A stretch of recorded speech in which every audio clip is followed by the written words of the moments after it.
Yutse, Iquesh, Capuechan, Chacha, Vituan, China, Yutse, Ritua, Nasana, Quintua. Nos encontramos en la tripa del CECIDID, resguardo de San Francisco, municipio de Toribido. Nos encontramos ofrendando las plantas a los espíritus para que nos den fuerza y podamos transformarlas en productos naturales para la comunidad. Ahora estamos aquí en nuestro centro de transformación de productos medicinales, los que se elaboran con un grupo de jóvenes del territorio.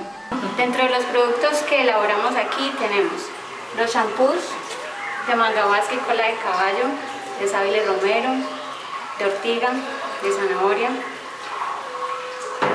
empomadas de cannabis, de caléndula, en los jabones medicinales, jabones de sábila y los vinagres de manzana.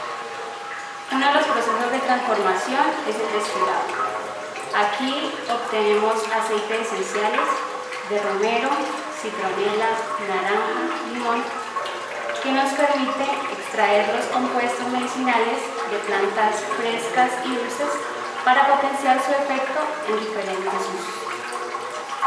Secatequihue, plantas medicinales, lo que soñamos es ampliar nuestra iniciativa desde la siembra hasta la transformación y así poder llegar en los mercados regionales y nacionales. Secatequihue, plantas medicinales para el cuidado de la salud y la madre tierra.